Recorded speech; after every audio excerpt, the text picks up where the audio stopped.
اس programme کے اخراجات جو اسمر منسٹریز کے دوست اور پارٹنرز ادا کرتے ہیں۔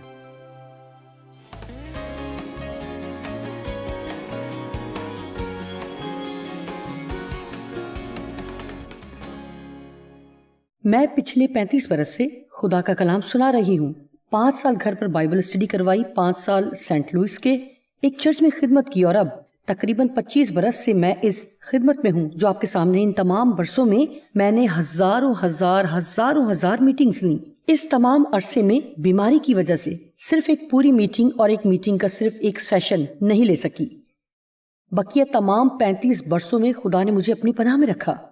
کیا آپ جانتے ہیں کہ یہ کس قدر حیران کن ہے؟ غیر یقینی حد تک حیران کن، اور اس طرح کی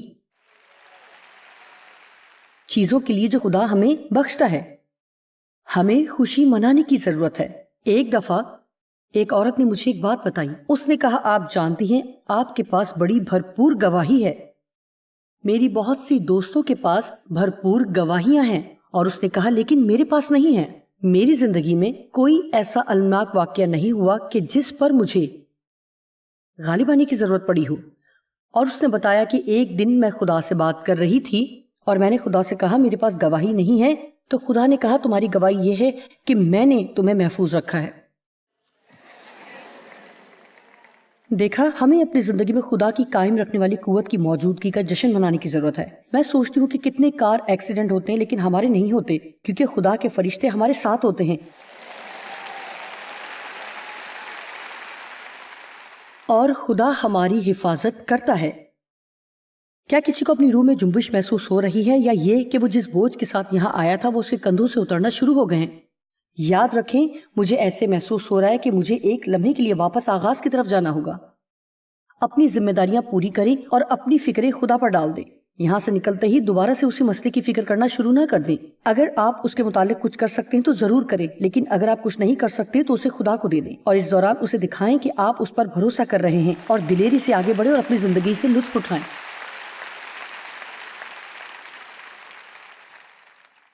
اگلی عید فصح ہے، اور یہ گندم کی فصل کی کٹائی کے آغاز پر خدا کی شکر گزاری کی عید تھی۔ اس کے بعد نرسنگوں کی عید آتی تھی۔ ایک دن کی عید جو خوشی اور خدا کی شکر گزاری کے اظہار کی عید تھی۔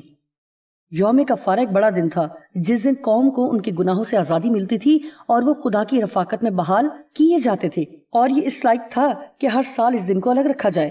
میں تو اس دن کو جشن کی طرح مناؤں گی کیونکہ آج میرے تمام گناہ معاف کیے گئے۔ واو، مجھے ادائیگی نہیں کرنا پڑی، یسوع نے ادائیگی کی۔ خیموں کی عید 7 روزہ عید تھی، اور یہ خدا کی حفاظت اور رہنمائی کا جشن منانے کی عید تھی۔ مجھے یہ بہت پسند ہے۔ شاید ان چیزوں پر زیادہ دھیان نہ دے کر ہم کچھ اچھی باتوں کو کھو دیتے ہیں۔ کیا آپ جانتے ہیں کہ کیوں؟ آپ جانتے ہیں کہ اب ہم انہیں حکم کے طور پر کیوں نہیں مناتے؟ کیونکہ وہ تو مناتے تھے، اور میں نے 8 عیدیں گنی ہیں جو وہ مناتے تھے۔ ان کے علاوہ ہر دفعہ جب وہ کوئی فتح حاصل کرتے تو اس کا جشن مناتے تھے۔ جیسے جب نہمیہ نے دیوار بنانا ختم کی تو انہوں نے خوشی منائی، اور جب آستر نے شریر حامان پر فتح حاصل کی اور اسے سولی چڑھایا گیا تو انہوں نے خوشی منائی۔ ہر دفعہ جب بھی وہ کسی طرح کی ترقی پاتے یا کچھ بھی کرتے تو وہ ایک مذبح بناتے اور وہاں پرستش کرتے اور خوشی مناتے۔ لہٰذا وہ ہمیشہ اپنی فتوحات کی خوشی مناتے، اور میرے خیال میں ہم ایسا کرنے کے لیے وقت نہیں نکالتے ہیں۔ میرے خیال میں سچ میں ہمیں اس بات کے لیے وقت نکالنا چاہیے کہ اپنی فتوحات کا جشن منائیں۔ آپ جانتے ہیں، جیسا کہ میں نے کہا کہ اپنے دوست کے ساتھ ایک کپ کافی پینا ہی کیوں نہ ہو، ہمیں سوچنے کے لیے وقت نکالنے کی ضرورت ہے کہ میں نے کوئی کامیابی حاصل کی ہے اور میں وقت نکالوں گی کہ اس کی خوشی مناؤں۔ لہٰذا خدا نے وہ تمام عیدیں منانے کا حکم دیا، لیکن میرے خیال میں جو کچھ وہ حکم کے تحت کرتے تھے اب ہمیں فضل کے تحت کرنا ہے۔ اگر وہ اسے حکم کے ماتحت اس قدر زیادہ کرتے تھے تو میں سمجھتی ہوں کہ ہمیں تو اپنی ساری زندگی ہر وقت جشن منانے والے رویے کے ساتھ بسر کرنا چاہیے۔ آمین۔ خیر، جوائس میں ایسا نہیں کر سکتی۔ میں ان گہرے لوگوں میں سے ہوں جو زیادہ خوشی محسوس نہیں کرتے، آپ جانتے ہیں۔ میں نے اس بارے میں کتاب لکھی ہے، اپنے احساسات سے ہٹ کر جینا۔ آپ جا کر اس کی کاپی خرید سکتے ہیں۔ آمین۔ جی ہاں، وہ ایک جشن سے دوسرے جشن تک زندگی گزارتے تھے۔ خدا خوشی منانا پسند کرتا ہے۔ کیا خیال ہے کہ اگر آپ ہر صبح اٹھیں تو او واو ایک اور جشن منائیں؟ اور آپ جانتے ہیں کہ میرے لیے اپنی زندگی میں اس مقام تک پہنچنا کافی شاندار رہا، کیونکہ میں ان گہرے لوگوں میں سے تھی جو کوئی شور نہیں مچاتے۔ میں سوچ رہی ہوں کہ میں اکثر یہ سوچا کرتی تھی کہ اپنے مسائل کو کیسے حل کروں، اور ہمیشہ ہی میں دنیا کا بوجھ اپنے کندھوں پر اٹھائے پھرتی تھی۔ ہر چیز کی ذمہ داری مجھ پر تھی، ہر کوئی ہر چیز کے لیے میری طرف دیکھتا تھا۔ اور میں آپ کو بالکل سچ بتا رہی ہوں، آپ اپنے سفر سے لطف اندوز ہونا سیکھ سکتے ہیں۔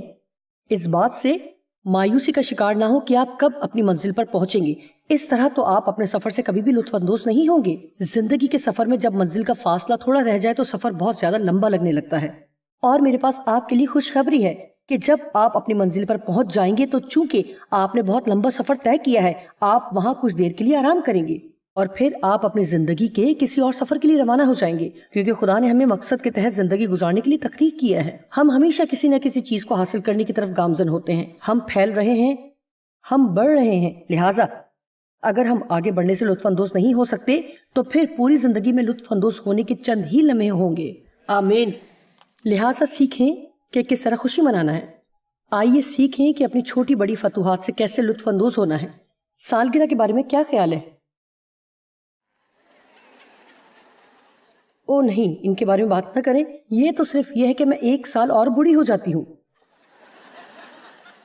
میں اپنی سالگرہ کی فکر نہیں کرتی، کوئی مسئلہ نہیں ہے۔ آپ کو شرم آنی چاہیے، آپ جانتے ہیں کہ یہ 1 سال بڑے ہونے سے بڑھ کر ہے۔ میں آپ سے ایک سوال کرتی ہوں، اگر ہم ایک بچے کی پہلی سالگرہ مناتے ہیں، جو تقریباً سب ہی اپنے بچوں کے لیے کرتے ہیں کہ ان کی پہلی سالگرہ پر پارٹی کریں، اور سب ہی یہ کرتے ہیں، اور سب رشتہ داروں کو آنا ہوتا ہے، اور عام طور پر بچوں کی دوسری سالگرہ بھی منائی جاتی ہے، اور اسی طرح مزید۔ اگر ہم 1 سالہ بچے کے لیے اتنی بڑی پارٹی کر سکتے ہیں تو جب وہ 50 یا 60 سال کا ہو یا 30-40 کا ہو تو ہمیں کس طرح کی پارٹی کرنی چاہیے؟ واو!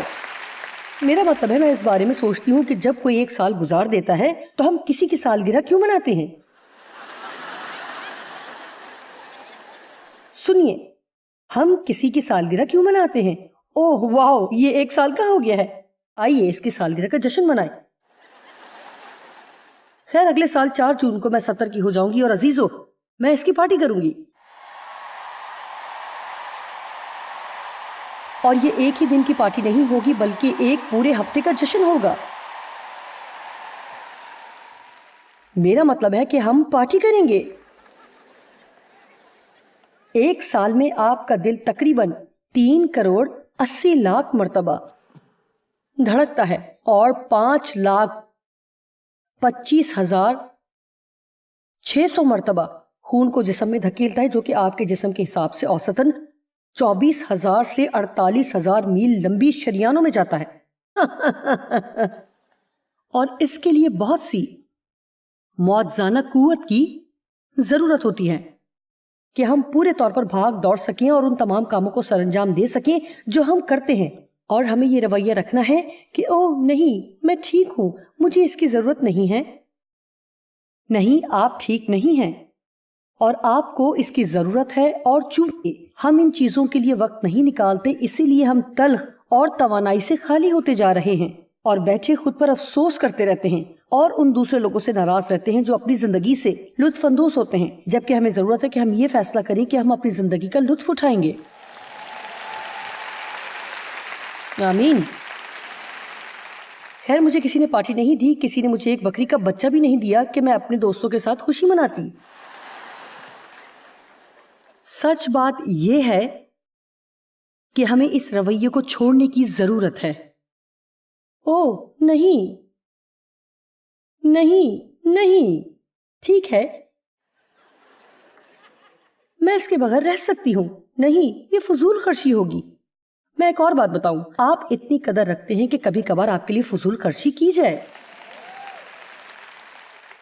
کچھ بھی جو آپ حاصل کرتے ہیں یا جو کچھ کوئی دوسرا آپ کے لیے کرتا، ضروری نہیں کہ وہ ایسی چیز ہے کہ جس کی آپ کو شدت سے ضرورت ہو۔ متی 26واں باب اس کی 6 آیت۔ اور جب یسوع بیت عنیہ میں شمعون کوڑی کے گھر میں تھا تو ایک عورت سنگ مرمر کے عطردان میں قیمتی عطر لے کر اس کے پاس آئی، اور میں اس میں اضافہ کروں گی کہ بہت مہنگا عطر، کیونکہ مجھے یاد ہے انہوں نے کہا تھا کہ یہ 1 سال کی اجرت کے برابر تھی یا کچھ ایسے ہی، البتہ یہ بہت ہی نایاب اور مہنگا عطر تھا۔ اور جب وہ کھانا کھانے بیٹھا تو اس کے سر پر ڈالا۔ شاگرد یہ دیکھ کر خفا ہوئے۔ آپ جانتے ہیں کہ وہ کس بات پر خفا ہوئے تھے؟ واو! اور کہنے لگے کہ یہ کس لیے ضائع کیا گیا؟ کیا زیاں ہے؟ اب یہ عطر لے کر اس نے یسوع کے سر پر انڈیل دیا ہے۔ یہ تو بڑے داموں کو بک کر غریبوں کو دیا جا سکتا تھا۔ جی ہاں، یہ مقصد سننے میں بہت روحانی لگتا ہے کہ غریبوں کی مدد کی جا سکتی ہے۔ جی ہاں، بعض اوقات ہم بہت بدبودار اور مذہب پرست بن جاتے ہیں اور کسی بھی چیز سے لطف نہیں اٹھا سکتے۔ آمین۔ یسوع نے یہ جان کر ان سے کہا کہ اس عورت کو کیوں دکھ کرتے ہو؟ اس نے تو میرے ساتھ بھلائی کی ہے، ایک قابل تعریف خوبصورت کام کیا ہے، کیونکہ غریب غربا تو ہمیشہ تمہارے پاس ہیں، لیکن میں تمہارے پاس ہمیشہ نہ رہوں گا۔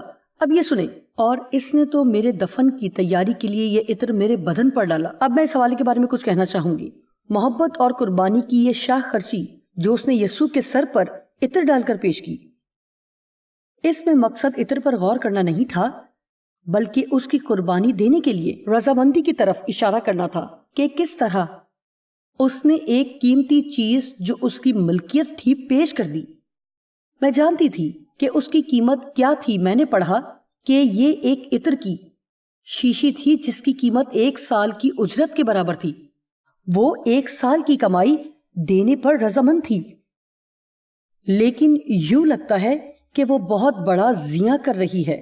لیکن یسوع زندگی کے اس مشکل ترین وقت کے لیے تیار ہو رہا تھا جس کا اسے اس زمین پر سامنا کرنا تھا، اور وہ گتسمنی باغ جانے کو تھا، اور وہ خود کو ذہنی، جذباتی اور روحانی طور پر آنے والی موت، مصلوبیت اور ایذا رسانی کے لیے تیار کر رہا تھا۔ اور اس نے کہا کہ اس عورت نے میرے دفن کی تیاری کی ہے۔ کیا کوئی سمجھ رہا ہے کہ میں کیا کہہ رہی ہوں؟ کیونکہ محبت کے اس غیر معمولی اقدام سے، اس عورت کی قربانی سے جو اس نے پیش کی، جو خوشی یسوع نے محسوس کی ہوگی، اس نے اسے اپنی زندگی کے آنے والے مشکل ترین وقت کے لیے تیار کیا۔ آئیں خدا کی تعریف کریں۔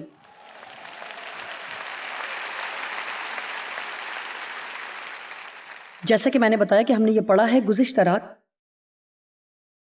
ہم ایک جگہ پر کچھ لوگوں کے ساتھ موجود تھے، اور ایک آدمی نے مجھے کہا کہ میں نہا رہا تھا کہ مجھے خیال آیا کہ میں جوائس کو کیا دے سکتا ہوں۔ میں جوائس کے لیے ایک تحفہ خریدنا چاہتا تھا، تو خدا نے مجھے کہا کہ اسے کچھ نہ دو، دینا ہے تو ڈیو کو دو۔ میں بھی خدا سے پوچھ رہی ہوں کہ میں ابھی تک اس کو صحیح طور پر سمجھ نہیں پائی، لیکن کوشش کر رہی ہوں کہ ڈیو کے لیے خوش ہوں، لیکن میں واقعی ڈیو کے لیے خوش ہوں۔ اس نے کہا کہ مجھے محسوس ہوا کہ خدا چاہتا ہے کہ میں ڈیو کو گولف کھیلنے کے لیے چھڑی دوں۔ اس نے کہا وہ نہیں جانتا تھا کہ ڈیو گولف کھیلتا ہے۔ میں نے سوچا یہ بات کس کو معلوم نہیں ہوگی؟ میرا مطلب کہ دنیا میں اگر میرے شوہر کو کسی چیز کی ضرورت ہے تو وہ گولف کی ایک اور چھڑی ہے، لیکن اس شخص نے خدا کی رہنمائی میں ڈیو کو یہ خرید کر دی۔ لیکن صرف چھڑی نہیں، لیکن یہ واقعی بہت خوبصورت چھڑی ہے، اور میں اس کے بارے میں کچھ زیادہ نہیں جانتی، لیکن ڈیو کا کہنا ہے کہ یہ بہت مہنگی ہے۔ خیر کاش آپ ڈیو کو گزشتہ رات دیکھتے۔ میرا مطلب ہے انہوں نے اسے کھولا، وہ ڈبے کو جیسے پھاڑ رہے تھے، انہوں نے اسے باہر نکالا اور مجھے اس پر لگے پتھر دکھانے لگے جو یہاں نیچے لگے ہوئے ہیں 3 مرتبہ۔ تم نے یہ دیکھے ہیں؟ میرا مطلب یہ اصلی جوہر نہیں ہے، لیکن انہوں نے کہا تم نے یہ دیکھے؟ اور پھر وہ یہاں تک پہنچے اور مجھے بتایا کہ یہ کس قسم کی ہے اور اس کی ممکنہ قیمت کیا ہو سکتی ہے۔ حتیٰ کہ آج جب میں اسے یہاں لا رہی تھی کہ مثال کے طور پر اسے یہاں پر استعمال کروں، تو انہوں نے کہا کہ میں نہیں چاہتا کہ تم اس کا پلاسٹک اتارو، کیونکہ اس طرح تو یہ گندی ہو جائے گی، اور انہوں نے کہا یاد سے تم نے اسے اس پر رکھنا ہے اور اسے بڑی احتیاط کے ساتھ رکھنا۔ خیر میرا نقطہ ہے کہ ڈیو کو اس چھڑی کی ضرورت نہیں تھی، یہ فضول خرچی تھی، لیکن اس نے انہیں بہت برکت دی اور وہ اس کے بارے میں بہت خوش تھے۔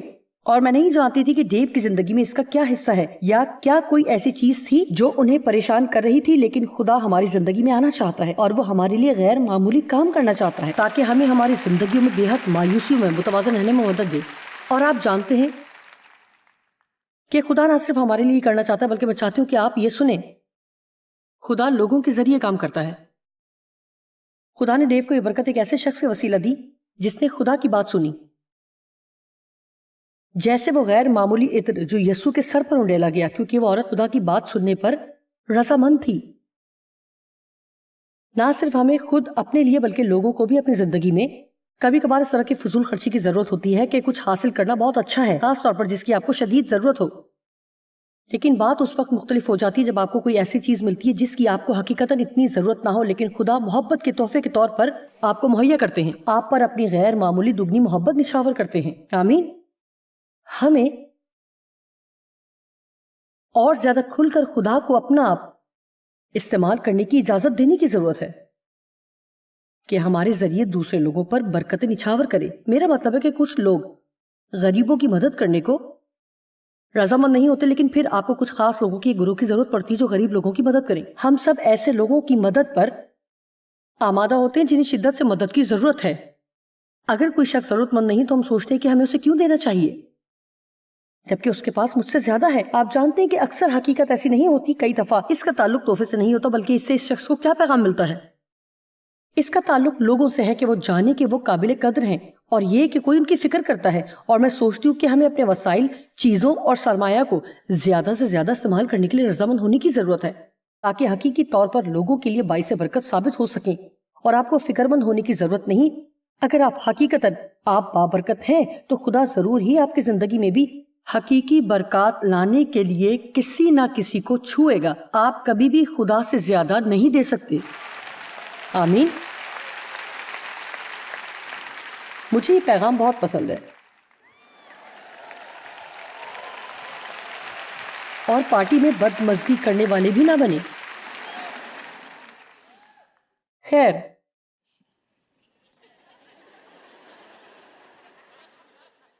خفا نہ ہو۔ جی، اس کا مطلب یہی ہے کہ خفا ہونا کیا ہے؟ ہاں، میرے خیال میں فضول چیز ہے کہ ایک اور نیا لباس زیاں ہے۔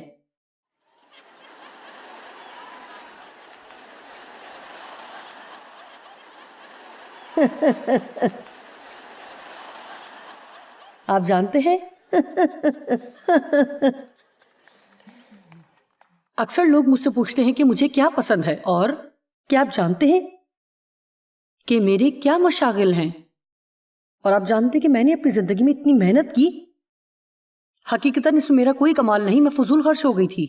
میں آپ لوگوں کو سکھانے کی کوشش کرتی ہوں کہ ابھی سے اپنا خیال رکھیں۔ میں دلی مطمئن تھی اور وہی کرنے کی کوشش کر رہی تھی جو میں سوچتی تھی کہ مجھے نہیں کرنا چاہیے تھا۔ میں غیر متوازن انداز میں انتہائی محنت سے کام کر رہی تھی، اور در حقیقت اس وقت مجھے یہ بھی معلوم نہیں تھا کہ مجھے کیا کرنا پسند ہے، اور پچھلے کئی برسوں سے میں یہی جاننے کی کوشش میں ہوں۔ کل کسی نے مجھ سے پوچھا کہ میرے مشاغل کیا ہیں، اور میں نے کہا میں ابھی بھی جاننے کے مرحلے میں ہوں۔ لیکن ایک چیز جس کا میں نے فیصلہ کیا ہے اور جو مجھے بہت پسند ہے وہ ہے خوبصورتی۔ میں واقعی خوبصورتی پسند کرتی ہوں، خوبصورت مناظر اور سب خوبصورت چیزیں، خوبصورت فرنیچر، خوبصورت چیزیں۔ آپ جانتے ہیں جیسے یہ عمارت خوبصورت ہے، مجھے یہ بہت پسند ہے۔ میرا خیال ہے کہ یہ میری منادی کے مسا میں اضافہ کرتی ہے۔ آمین۔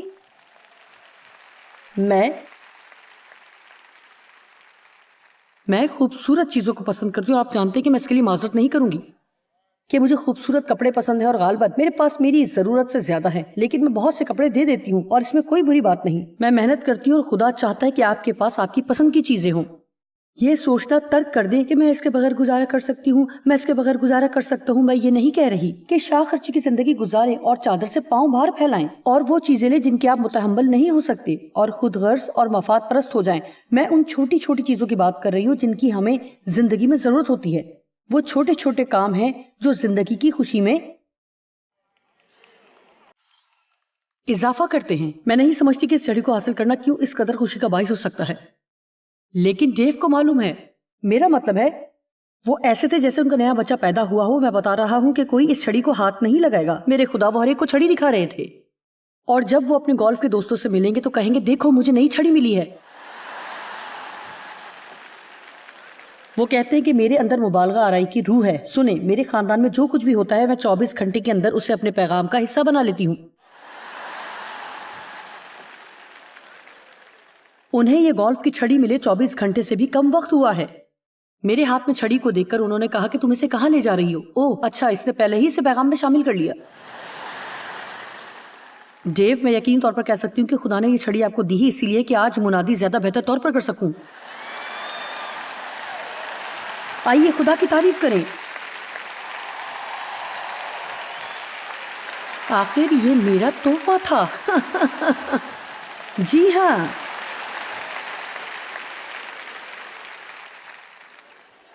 جو کچھ بھی آپ درست کرتے ہیں اس پر توجہ کریں اور اس پر نہ دیں کہ آپ کیا غلط کرتے ہیں. آپ میں سے کتنی مائیں ہیں جو یہ سوچتی ہیں کہ کیا میں اچھی ماں ہوں؟ کیا آج یہاں پر کچھ ایسی خواتین موجود ہیں جن کے لیے یہ بڑا مسئلہ بنا ہوا ہے کہ کیا میں اچھی ماں ہوں؟ ٹھیک ہے، میں آپ کے لیے کچھ پڑھوں گی. لیکن بھائیو، میں آپ کو ایک بات بتاؤں، آپ کو مجھے تھوڑا سا وقت دینا ہوگا. ہمیں آپ سے پیار ہے، لیکن مجھے صرف خواتین سے کچھ بات کرنی ہے. خواتین حیران کن ہیں. میرا مطلب ہے سچائی اور دیانتداری سے کہہ رہی ہوں. واو. جب آدم کو ہوا ملی تو اسے معلوم ہی نہیں تھا کہ اسے کیا مل رہا ہے. خیر، ہو سکتا ہے کہ وہ جانتا تھا کہ وہ ایک آدمی تھا اور نہیں جانتا تھا کہ ہوا کو کیا کہہ کر پکارے. لہٰذا اس نے ایک نظر اسے دیکھا اور کہا اوہ ہو مین. لہٰذا ہمیں لفظ وومن، عورت ملا.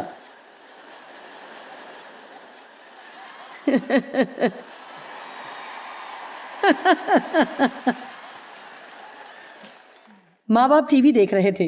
ویسے ہی میری کتاب میں ہے جس کا نام ہے پر اعتماد عورت، جسے آپ خرید سکتے ہیں، اور اگر آپ مرد ہیں تو یہاں دیوار پر ٹیپ لگا دیں. تو یہی پیغام آپ کے لیے بھی کارآمد ہوگا. بہرحال ماں اور باپ ٹی وی دیکھ رہے تھے جب ماں نے کہا میں تھک گئی ہوں، دیر ہو رہی ہے، میرے خیال سے مجھے سونے کے لیے جانا چاہیے.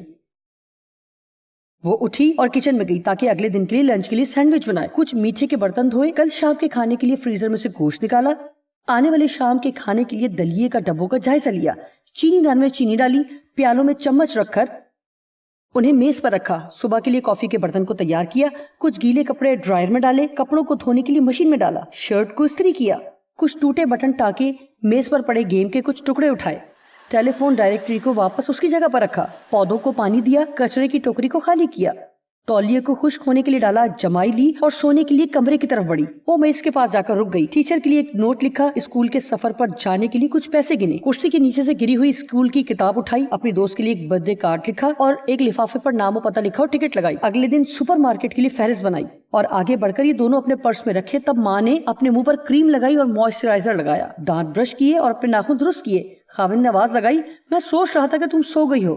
میں بس سونے جا رہی ہوں، اس نے کہا. کتے کے لیے کچھ پانی ڈالا، بلی کو باہر رکھا اور دیکھا کہ کیا تمام دروازے بند ہیں. تمام بچوں کو دیکھا، بستر کے ساتھ لگے لیمپ کو آن کیا، شرٹ کو ٹانکا، کچھ گندی جرابیں گندے کپڑوں کی باسکٹ میں ڈالی. ایک بچے کے ساتھ جو ابھی ہوم ورک کر رہا تھا مختصر گفتگو کی، اپنے کمرے میں الارم کلاک سیٹ کیا. اگلے دن کے لیے کپڑوں کو نکالا، جوتوں کی الماری کو ٹھیک کیا، اگلے روز کرنے والے تمام کاموں کی فہرست میں 3 کاموں کا اضافہ کیا. اتنے میں خاوند نے ٹی وی بند کیا اور خود ہی کو سناتے ہوئے کہا، میں بستر پر جا رہا ہوں. سونے کے لیے بستر پر چلا گیا.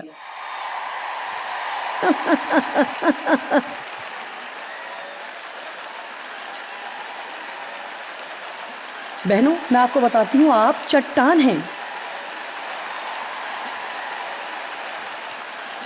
میں آپ کو بتا رہی ہوں، وہ چھوٹی چھوٹی باتیں جن کا خواتین خیال رکھتی ہیں اور گھر کو چلاتی ہیں. آپ مردوں کو اندازہ ہی نہیں ہے کہ خدا نے آپ کو کیا دیا ہے. آپ کو ذرا سا بھی اس بات کا اندازہ نہیں ہے. میں سونے جا رہا ہوں، اور وہ کھڑا اور چلا گیا. اور یہ سچ ہے، خواتین ان سب باتوں کا خیال رکھتی ہیں، ان چھوٹی چھوٹی باتوں پر بھی توجہ دیتی ہیں جن پر کوئی دوسرا مشکل ہی سے نظر ڈالے گا. میں آپ کو بتاتی ہوں، آپ کو کبھی بھی اس بات پر حیران نہیں ہونا چاہیے کہ آپ اچھی ماں ہیں. آپ کو کبھی بھی حیران نہیں ہونا چاہیے کہ آپ اچھی ماں ہیں یا نہیں. حیران ہونے کی ضرورت نہیں کہ آپ اچھی بیوی ہیں یا نہیں، بلکہ تمام چیزوں سے لطف اندوز ہونا شروع کریں کیونکہ آپ کمال ہیں. میرا مطلب ہے مکمل طور پر شاندار. آئیے ماؤں کے لیے تالیاں بجائیں. واو واو ہاللویا.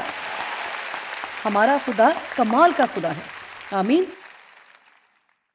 میں چاہتی ہوں کہ آپ جو کچھ بھی کرتی ہیں اس کی خوشی منائیں. آپ جانتی ہیں آپ رونے کے لیے نہیں بنی. یہ سائنسی طور پر ثابت ہو چکا ہے اور ماہرین نے لکھا ہے کہ جب ہمارے اندر احساس جرم ہوتا ہے تو ہمارے جسم میں ایسے ہارمونز خارج ہوتے ہیں جو ذہنی اور جسمانی بیماریوں کا سبب بنتے ہیں. ہم احساس جرم کے لیے نہیں بنائے گئے. آپ کبھی بھی نہیں چاہیں گے کہ ایسا سخت اور متکبرانہ رویہ رکھیں. میں سب سے بہتر ہوں، لیکن نہ ہی آپ کو ہر وقت یہ سوچتے پھرنا ہے کہ آپ کے ساتھ کیا مسئلہ ہے. آپ ایک شاندار شخصیت ہیں. میرا مطلب ہے کہ آپ ایک با کمال شخصیت ہیں. آپ کسی کو اجازت نہ دیں کہ آپ کو اپنے بارے میں برا محسوس کرنے پر مجبور کرے، کیونکہ آپ ایسی نہیں ہیں جیسی وہ سوچتے ہیں کہ آپ ہیں. آپ کو لوگوں کو خوش کرنے والی نہیں، خدا کو خوش کرنے والی بننا ہے. آمین. خیر، آپ جانتی ہیں کہ ہم میں سے ہر ایک اگر چاہے تو پریشانی کی وجہ تلاش کر سکتا ہے، لیکن خدا چاہتا ہے کہ ہم ان چیزوں پر دھیان دیں جو درست ہیں. وہ چاہتا ہے کہ ہم اپنی فتح کا جشن منائیں، اور مجھے یقین ہے کہ آپ بھی ایسا ہی چاہتے ہیں.